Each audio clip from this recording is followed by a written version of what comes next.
아침 신문 귀로 읽으세요. 김영민의 조간 브리핑. 학교 폭력 피해 80%는 초등학교 때 시작됩니다. 초등학생 가해자는 3배 이상 늘었습니다. 스마트폰 왕따 문자 6배 이상 늘었습니다. 그런데 놀랍게도 피해 학생의 80%는 부모님께 말하지 않습니다. 이젠 걱정하지 마세요. 미리 다 알려주는 자녀 보호 어플 스마트 보디가드가 있습니다. 자녀의 학교 폭력 문자, 인터넷 고민 검색, 실시간 위치, 유해 컨텐츠를 24시간 감지하여 부모님께 다 알려드립니다. 미리 알면 안심할 수 있습니다. 구글 플레이에서 우리 아이 첫 번째 지킴이 스마트 보디가드를 설치하세요. 지금 설치하고 일주일 무료 체험하세요. 세상 살기 힘드시죠? 못 참겠으면 바다에라도 훌쩍 다녀오세요. 가실 때 낚싯대 하나쯤은 챙기셔야죠. 짱구 낚시. 하루쯤 산속 작은 연못에 여행 다녀오세요. 가실 때 낚싯대 하나쯤은 가져가셔야죠. 짱구 낚시. 검색창에 짱구 낚시를 검색하세요. 109pc.com. PC 아니에요. PC예요. 네, 오늘 아침 신문들에는 어떤 뉴스들 올라와 있는지 김영민 PD와 함께 신문들 펼쳐보도록 하겠습니다. 안녕하세요. 네, 안녕하십니까. 자, 어떤 기사부터 볼까요? 네, 대검찰청이 이 국가정보원의 대선 개입 트위터를 수사하다가 직무에서 배제된 윤석열 여주지청장의 중징계를 법무부에 청구하기로 한 반면에 수사 방해 의혹을 사고 있는 조영군 서울중앙지검장은 징계하지 않기로 했지요. 이에 대해서 서울중앙지검 특수부 검사가 검찰 내부 통신망에 비판글을 올렸습니다. 네. 검찰 내부에서 봐도 이거는 아니다라는 그런 평가가 나오고 있다 이런 얘기입니다. 주인공은 김선규 서울중앙지검 특수 2부 검사인데요. 검찰 내부 통신망 이프로스에 남긴 글입니다. 국정원 수사팀에 대한 정직 감봉 등 징계 건의를 철회하십시오. 불명예를 스스로 덮어쓰는 결정이 될 것입니다. 국정원 수사팀이 했던 행위가 중징계 사유에 해당하는지 의문입니다. 오히려 검사로서 소신과 국민에 대한 봉사 정신을 저버린 채 법과 원칙에 위반된 결정과 지시를 한 사람들이 징계돼야 할 것입니다. 이렇게 말을 했습니다. 예. 자신의 상사 중의 상사인 조영군 서울중앙지검장에 대한 징계가 필요하다. 이런 목소리입니다. 한 검찰 간부는 상사의 지휘 감독권은 아랫사람이 잘못했을 때 시정하기 위해 있는 것이지 수사를 회방 놓기 위해서 있는 것이 아니다. 이번 사태는 상사의 지휘권 남용이다. 그런데도 윤석열 지청장을 중징계하는 것은 두 번 다시 이런 사태를 용인하지 않겠다는 군기 잡기로 보인다. 이렇게 말했습니다. 한 검찰 간부가 한겨레 기자에게 이렇게 말한 것입니다. 예. 자, 한겨레가 또 관련해서 구면에 관련 기사를 실었는데요. 대검 감찰본부가 조영군 지검장을 징계할 수 없다고 결론 낸 것으로 알려진 데 대해서 검찰 관계자가 또 이런 말을 했습니다. 수사 방해는 명시적으로 이루어지지 않는다. 보고를 받고 기다려보라 라고 한 뒤 아무 결정을 하지 않는 것도 형식적으로는 정당한 지휘권 행사지만 실질적으로는 수사 방해일 수 있다. 이처럼 보고 절차를 거치라는 지시도 형식적으로는 정당하지만 실질적으로는 수사방해가 될 수 있다. 이렇게 말을 했습니다. 검찰 내부에서도 조영군 지검장의 기다려보라 이런 발언이 수사방해다. 이렇게 보고 있는 것입니다. 대법원 판례는 어떨까? 한겨레가 또 이 내용을 다루고 있는데요. 외부로 드러난 발언 자체보다 발언 전후 맥락을 살펴야 한다. 이렇게 밝히고 있습니다. 2007년 외부 청탁을 받은 신승남 전 검찰총장이 내사를 진행하고 있던 검사에게 내사 진행이 외부로 공개되지 않도록 하라고 언급한 데 대해서 대법원은 정당한 지시가 아니라 직권남용에 해당한다 이렇게 판결한 바 있습니다. 당시 수사 상황에 비춰보면은 외부에 공개하지 않으려면 수사를 중단해야 하는 상황이었기 때문에 발언의 실질적인 내용은 수사하지 말라 이렇게 수사를 회방 놓은 것이다라는 취지입니다. 대법원도 이렇게 보고 있습니다. 네. 뭐 당연한 기준 아니겠습니까? 네, 당연한 이야기를 제가 무려 지금 4분 동안 얘기했습니다. 언론사에서도 네. 뭐 광고주에게 해가 되거나 네. 손해가 되거나 또 예. 권력자에게 좀 밉보일 만한 사안을 가지고 가면 예. 그 간부들이 이렇게 해요. 그냥 알았어. 기다려봐. 그리고 감감무소식. 좀 두고 보자 좀. 예. 상황을 좀 지켜보자. 하지 말란 얘기죠. 그 얘기는 한마디로 얘기해서. 자, 이런 가운데 참 코미디 같은 그런 일들이 발생했습니다. 그 안전행정부 정부공직자윤리위원회가요. 지난달 24일 회의를 열고 공직자 재산 신고를 하면서 부인 재산 5억 1천만 원을 누락한 윤석열 지청장에 대해서 징계를 요구하기로 이렇게 의결을 해서 대검찰청에 통보했다는 겁니다. 아니, 재산을 실제보다 많은 것처럼 신고했다는 거 아닙니까? 이걸 문제 삼는 경우는 극히 이례적입니다. 있는 재산을 숨기는 과소신고, 이런 것들은 징계를 요구한 사례가 굉장히 많죠. 그런데 과대 신고했다는 이유, 말하자면 틀리게, 잘못되게 보고했다는 거 아닙니까? 이런 걸 갖고 이제 파렴치범으로 몰고 있는 것이 지금 안전행정부거든요. 박근혜 정부의 안전행정부입니다. 이에 대해서 윤석열 지청장은 나의 귀책 사유는 없는 것으로 본다라고 일축을 했습니다. 본인이 징계를 당해도 이거는 뭐 부당한 징계다라는 것을 사전에 이제 엄포를 해놓은 셈이죠. 자, 사실 재산을 실제보다 많은 것처럼 신고한 것을 두고 또 문제가 된다면은 실제보다도 적은 것처럼 신고하는 사람이야말로 이건 철퇴를 맞아 마땅한 거 아니겠습니까?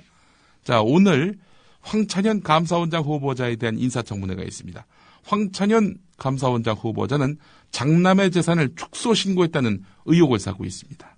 황찬현 후보자 장남이 최근 3년 동안 급여로 받아들인 금액과 또 부모에게서 증여받은 금액을 합치면은 2억 4천만 원에 달하는데 재산 신고액은 1억 1천만 원에 불과하다라는 겁니다. 이게 무슨 몇백만 원, 몇십만 원이 아니라 이건 억 단위로 이게 지금 잘못 신고를 했다는 건 이건 뭐 누가 봐도 고의적인 축소 신고가 아니겠는가 이렇게 볼 수 있는 부분입니다. 예. 황찬현 감사원장 후보자 별 문제 없이 임명이 된다면은 이 정권에서는 재산을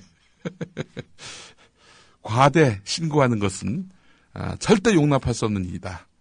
축소해서 신고할 수는 있어도 과대 신고해서는 절대 안 된다라는 것을 이제 보여주는 거 아니겠습니까? 예, 사실 그렇죠. 뭐 부자가 아니면서 부자인 척하는 거 이거 부자들이 용납하지 않습니다. 오늘 중앙일보 3면을 보고 제가 놀랐습니다. 3면은요, 예. 신문 다음 장 표면은 나오는 장이거든요. 네. 1면 다음으로 가장 많이 주목하는 면이 사실 3면입니다. 아주 시커멓게 중앙일보가 이런 제목을 뽑았습니다. 이정희, 이번엔 박근혜 씨 독재자, 야당은 역풍우려. 대중집회에서 박근혜 대통령이란 호칭을 쓰지 않고 박근혜 씨라고 불렀다. 이걸 지금 트집 잡는 겁니다. 역대 대통령을 향해서 상대 진영에서 쏟아낸 험한 말과는 성격이 다르다. 이런 표현까지 썼습니다. 이정희 대표의 발언은 대선 불복성 발언이란 점에서 다른 차원의 논쟁을 일으키고 있다. 이렇게 지금 중앙일보는 이정희 대표의 박근혜 씨 표현에 대해서 아주 상당한 의미 부여를 하고 있습니다. 이와 관련해서 새누리당의 반응이 더 웃겨요. 예, 박근혜 씨라고 지칭한 이정희 대표는 진보당이 앞으로 나가야 할 방향을 제시하기엔 부적격자다. 국기문란 내란 음모에 휘말린 것만 가지고도 이정희 대표는 국민 앞에 석고대죄해야 마땅하다. 뭐 이런 말을 했네요. 홍지만 원내대변인이 말이죠. SBS 기자 출신이죠. 자, 반면에 한겨레는 어떻게 다루느냐. 6면에 후미진 부분에 이렇게 다뤘습니다. 이정희 대표 박근혜 씨 호칭의 새누리 격앙. 이정희 대표가 박근혜 씨라고 호칭한 것보다도 새누리가 여기에 대해서 발끈한 것에 대해서 더 크게 주목하고 있는 양상입니다. 기사가 이렇게 끝나요. 한겨레 기사가요. 새누리당의 전신인 한나라당은 참여정부 시절인 2004년 의원들이 직접 배우로 출연한 연극에서 당시 노무현 대통령을 노가리에 빗대 또 개 잡놈, 죽일 놈이라고 욕설을 해 논란을 빚은 바 있다. 이렇게 해서 기사가 끝납니다. 네. 그 지금 마지막에 소개해 주신 그 내용. 예. 이게 어떻게 세상에 나온 줄 아십니까? YTN 돌발 영상이었습니까? 맞습니다. YTN 돌발 영상은 또 누가 만들었느냐?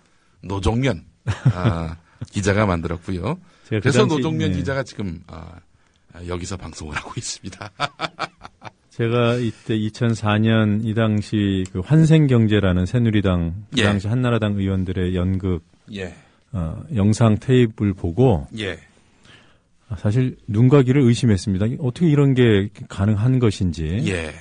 그리고 이제 그걸 가지고 돌발 영상을 제작할 때 한나라당 측에서 가진 방해를 했죠.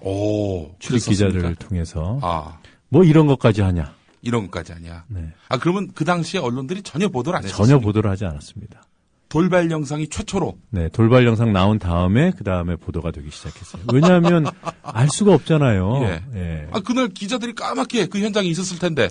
그거는 나중에 지방에 내려가서 그걸 공연할 때 그랬던 거고요. 제가 처음 보도했던 거는 리허설을 가지고 했습니다. 리허설 가지고. 네, 물론 그때도 기자들이 일부 있었죠. 그런데 그런 것들 좀 출입하는 당에 뭔가 좀 손해가 되고 비난을 사게 될 것 같으면은 보도 안 하는 경향이 있었잖아요. 그 언론의 지금 태도는 상당히 이중적인 정도가 아니네요, 이게. 아니 진짜로 뭐 노가리 개잡놈 죽일 놈 게다가 뭐 육실할 놈도 있었고요. 그 은밀한 부분을 암시하는 표현도 아주 노골적으로 했고요. 음낭에 같이 우는하고 말이죠. 노무현 씨도 아니고 개잡놈 죽일 놈 이래놓고 뭐 석고대제를 하라고요. 그러니까 뭐 박근혜 대통령을 왕으로 생각하는 모양이에요. 오늘 아주 중요한 내용을 또 말씀을 해주셨네요. 그 당시 환생경제 최초 보도를 한 것은 돌발 영상이었다는 것은 저는 어렴풋이 기억이 납니다. 근데 그 와중에 어마어마한 그런 압박이 있었다. 노가리. 노가리, 너 이 자식 그런데 술주도 아니야? 야, 노가리는 정말 대단한 놈이다. 개잡놈. 아니, 인사를 해도 욕을 하는 너희는 개놈이 다 있어? 불 X값. 내가 태어났으면 X를 해야지! 나쁜 X. 나쁜 X이라고. 죽일 X. 죽일 같으니라고. 거시기. 그네 너 이혼하고 위자료로 그거나 떼달라고 그래. 그래, 그 거시기. 얘. 거시기 잘못하냐. 그럼 거시기 잘못하는 자격도 없는 놈이야. 그래서 뭐 돌발 영상을 깎아내리려는 시도들이 많았죠. 그런 걸 다 뚫고 돌발 영상을 반석에 올린 거 아니겠습니까? 그렇죠. 돌발 영상이 이번 YTN 가을 개편에서 공식적으로 사라질 것이라는 사실을 제가 지금 알고 이런 생각도 들어요. 그동안 배석규 씨 왜 붙잡고 있었나? 그걸 뭐 없애면 욕먹을 것 같으니까 붙잡고 있었는데 사실상 돌발 영상 없어진 거나 마찬가지죠. 이명박 정권 때도 그 돌발 영상 없애려고 무단히도 뭐 일단 없애진 못했고 무력화시켰죠. 임장혁 PD를 그렇게 아웃을 시켰고 말이죠. 이거 뭐 얘기가 다른데 흘러버렸네. 안타깝습니다. 돌발 영상 때문에 YTN이 떴는데 또 돌발 영상을 이렇게 무력화시키면서 YTN의 공정성도 크게 타격을 입고 있는 양상이고 말이죠. 돌발 영상 공식적으로 폐지가 되면 제가 그 이름을 제가 장명했지 않습니까? 그 저작권을 좀 행사해 볼까 하는데 국민 TV가 혹시 TV 개국을 하게 되면 돌발 영상 쓰시겠습니까? 그거야 뭐 우리 TV의 선장이 되실 분이 판단하셔야겠죠. 저는 그 돌발 영상을 우리 국민 TV가 이어간다. 이건 너무 영광스러운 일이라고 생각합니다. 진짜. 자, 다음 소식 보겠습니다. 한겨레 6면을 보겠습니다. 김진태 새누리당 의원의 프랑스 파리 시위 참가 교민들에 대한 협박글, 이 파문이 확산되고 있습니다.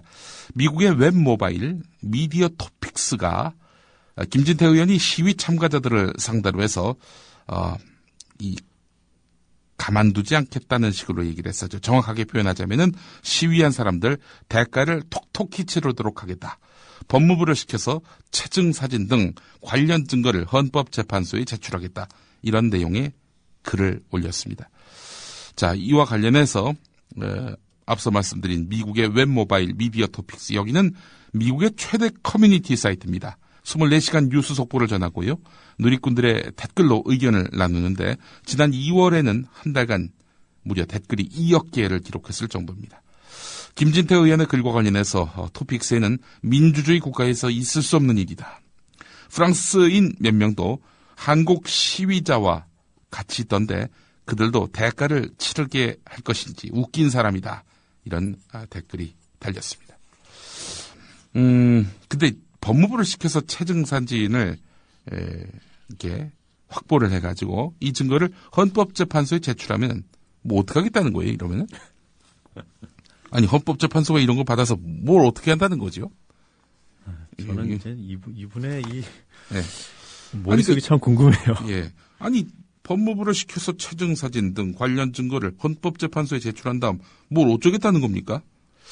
전 이거 보면서 이 혹시 제정신에서 쓴 글일까?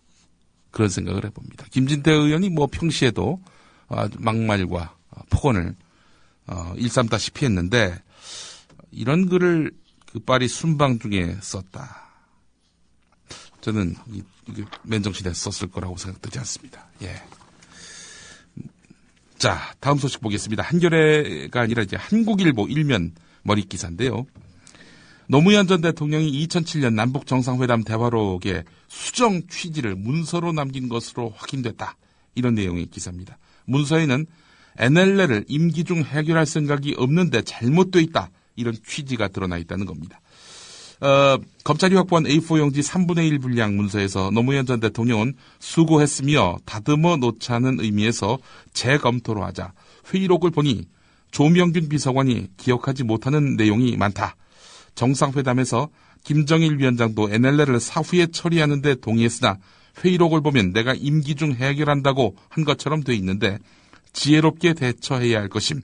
이렇게 적었다는 겁니다. 이어서 일부 표현도 수정 보완할 필요가 있다라면서 뭐 몇 가지 예를 제시했는데 이건 뭐 별로 중요한 내용은 아니고요.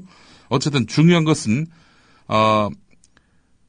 NLL을 사후에 처리하는데 김정일 위원장도 동의했으나 회의록을 보면 내가 임기 중 해결한다고 한 것처럼 되어 있는데 지혜롭게 대처해야 할 것임. 이렇게 적었습니다.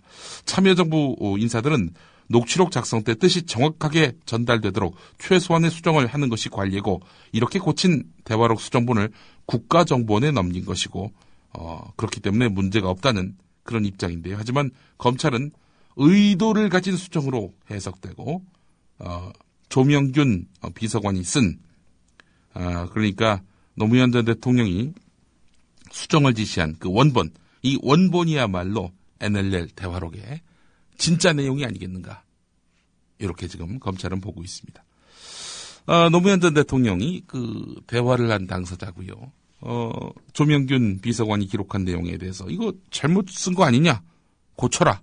라고 얘기한 것인데 검찰은 NLL 대화록과 관련해서 노무현 전 대통령이 논란이 될 만한 발언을 했는데 자기가 불리하니까 이거를 고쳐라.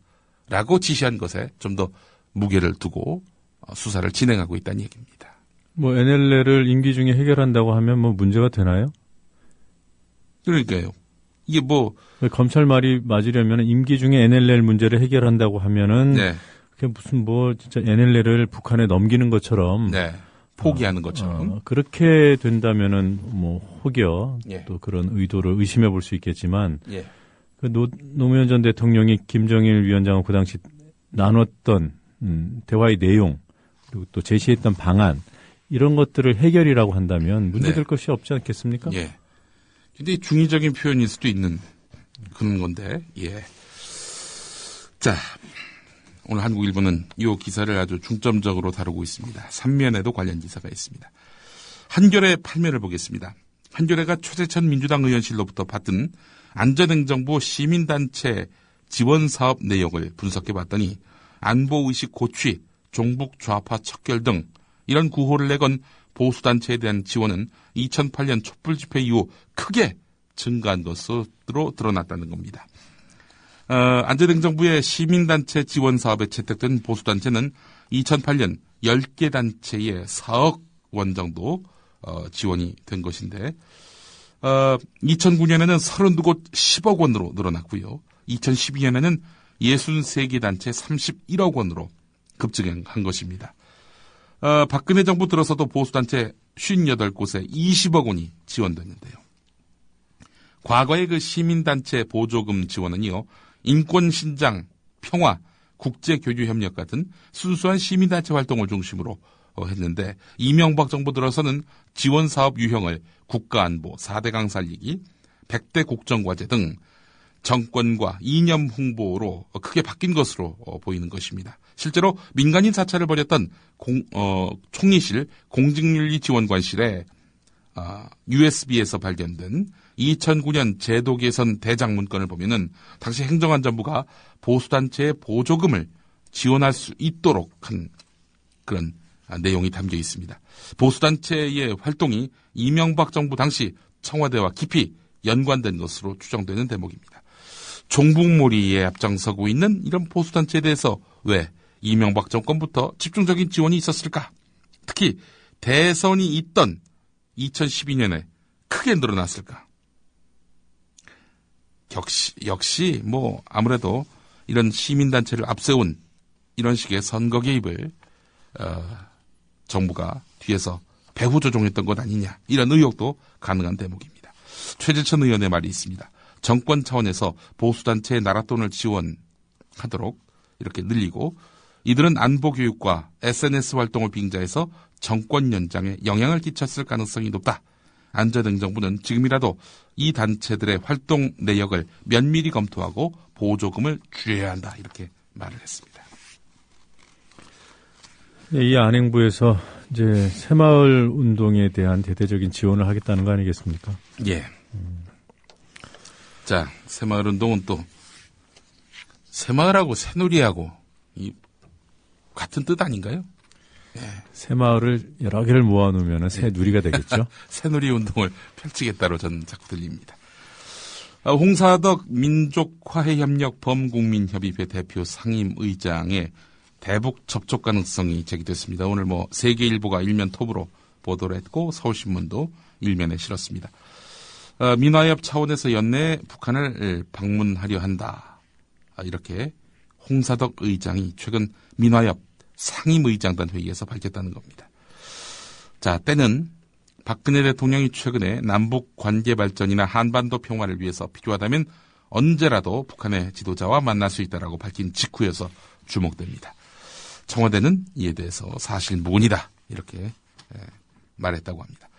조선일보 일면 사이드 톱도 주목됩니다. 국방부가 차기 공군 전투기 사업을 원점에서 재검토하고 있죠. 이런 가운데 공군이 이 사업에서 가장 중요한 작전 요구 성능에 대해서 스텔스 성능을 대폭 강화하기로 함에 따라서 미국 록히드 마틴사의 F-35만 입찰에 참여할 자격을 갖게 할 것으로 알려졌다는 겁니다. 미국 록히드 마틴사의 F-35만 입찰에 참여할 자격을 갖게 할 것이다. 이 얘기가 뭡니까? 수의 계약한다는 거 아닙니까? 네. 자, 이 8조가 넘는 초대형 무기 도입 사업을 경쟁이 아닌 수의 계약 형태로 진행한 전례 없습니다. F-35가 게다가 아직 개발이 끝나지도 않은 상태입니다. 또 개발 지연, 가격 변동 가능성 얼마든지 있습니다. 그런데 덜컥 계약부터 한다? 참 어처구니가 없네요, 진짜. 자, MBC, KBS 이들의 보도는 과연 공정할까? 방송학자들이 점수를 매겼습니다. 바한국 방송학회 가을철 정기학술대회에서 심훈 한림대 언론정보학 교수는요, 박근혜 정부 기간 동안에 KBS와 MBC 뉴스에 대한 방송학자들의 평가조사 결과를 발표했습니다. 방송학회 회원들을 대상으로 지난달 23일부터 30일까지 실시가 됐고 129명이 응답을 했습니다. 현 정부 집권기에 KBS의 중립성 평가에서 3.71점이 나왔습니다. MBC는 3.16점. 10점 만점이죠? 10점 만점입니다. 매우 낮은 점수입니다. 노무현 정부 때는요, 6점대였습니다. 지금은 3점대란 얘기죠. 크게 떨어졌다는 얘기입니다. 공영방송의 가장 큰 문제점으로 사회감시 및 권력 비판 미학을 첫 번째로 꼽은 응답자들이 과반이 넘었습니다. 이와 관련해서 방송학자들은 정권이 사장이나 이사진을 낙점하는 식의 지배구조가 바뀌어야 한다는 인식을 많이 하는 것으로 나타났습니다. 공정성과 공익성을 확보하기 위해서는 현재의 사장 선임 방식을 바꿔야 한다는 의견에 대해서 KBS에 대해서는 72.9%, MBC에 대해서는 75.2%가 찬성을 한 것입니다. 자, 한겨레의 이 기사도 주목되네요. 구면에 관련 기사가 있습니다. 전교조 6만 조합원이 있죠. 이 가운데 9명이 해고자란 이유로 전교조에 대해서 노조 아님 이런 통보를 했는데, 이런 경우 전교조처럼 해고자를 조합원으로 받아들인 경우가 다른 곳에서도 많다는 겁니다. 2년 내에 신설된 서울시 노조 가운데서 32개의 노조가 해고자를 조합원으로 인정하고 있다는 겁니다. 국기원 노조도 그렇고 지방행정연구원 노조도 그렇다는 건데, 이들 노조에 대해서도 노조 아님 이렇게 통보할 것인지 한겨레는 묻고 있습니다. 자, 오늘 마무리를 이걸로 하겠습니다. 며칠 전에 JTBC 뉴스9에 서상기 국회 정보위원장이 나왔습니다. 네. 나와가지고 김무성 의원은 도대체 남북 정상회담 대화록을 어디서 구해가지고 그것을 읽었느냐라고 하니까, 그거는 이 월간지와 종편사에 나온 그런 평론가들이 한 얘기를 이렇게 전해 듣고 그렇게 이야기한 것이다. 네. 그러면 그 월간지하고 보수평론가들은 어디서 구했느냐?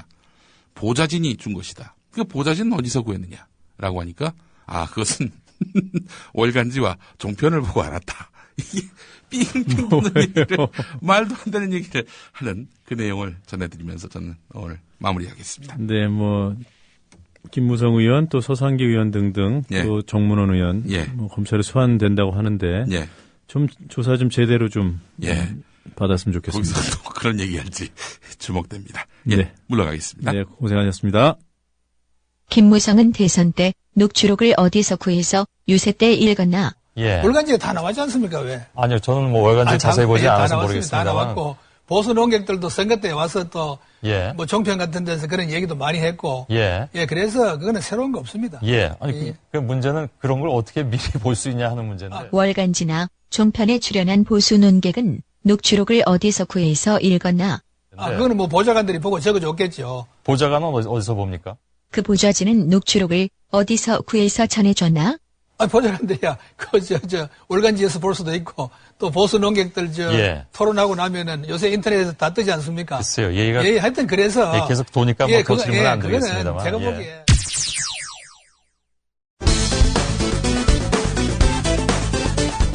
지난 4일 국회 예산결산특별위원회 전체회의, 군사이버 사령부의 대선 개입과 관련한 민주당 김광진 의원과 이름이 비슷한 김관진 국방부 장관의 일문일답. 심리전이라 하는 것은 북한에 대해서도 직접적으로 심리전을 하지만은 이걸 오염방지를 하기 위한 대내 심리전도 심리전의 범주에 포함이 됩니다. 하기 때문에 이것은 통합적이고 복합적. 지금 말씀 똑바로 하세요. 대한민국 국민을 상대로 심리전을 펼치는 게 국방부의 원칙이다, 이렇게 지금 말씀하시는 거예요? 그것은 대한민국 국민들이 오염당하지 않도록 정당한 방법으로 올바른 정책을 설명하는 겁니다. 이 문제는 그날 저녁 민주당 최재천 의원과 정홍원 국무총리 간 정책질의 응답에서도 거론됐는데, 여기서 잠시 변호사인 최재천 의원의 헌법특강을 들어봅니다. 자, 총리, 이 발언에 나타난 문제점이 뭡니까? 핵심 문제점이? 이거 정당한 발언입니까? 답변 한번 해보세요. 국방부 장관의 소신을 밝힌 것으로 생각을 합니다. 총리, 그게 소신입니까? 탄핵감이죠? 근대국가 원리가 뭡니까? 대외를 향한 폭력은 군대에다 두고, 그래서 군대가 총뿌리를 작전을 대민으로 돌리면 쿠데타가 되는 거예요. 대내적인 폭력은 검찰하고 경찰이 주는 겁니다. 폭력의 합법화, 폭력의 국가가 근대 입헌주의 핵심 원리예요. 대국민에 대한 심리전은 뭐가 하느냐? 교육문화부가 하는 겁니다. 국정홍보처가 하는 겁니다. 준폭교육을 하는 법무부가 하는 겁니다. 잘못되면 저는 반대하지만 국가보안법 등을 통해서 간접적으로 반면 교사를 통해서 하는 거예요. 어떻게 국민을 상대로 평시에 국민을 상대로 국가폭력을 담지하고 있는 기관인 국방부가 국민을 상대로 심리전이라는 작전을 합니까? 왜 그런 기본적인 개념조차도 민주주의에 대한 일본 원칙조차도 잡혀있지 않습니까? 그게 소신의 문제입니까? 헌법의 문제입니다. 이건 너무 충격받아서 제가 만나는 사람마다 지금 이야기하고 다닙니다.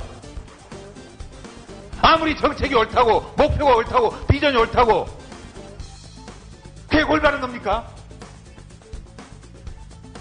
왜 해안선을 해경한테 맡깁니까? 해군한테 안 맡기고 북한을 향한 주적을 향해서만 왜 적을 향해서만 군대는 담당하는 거예요?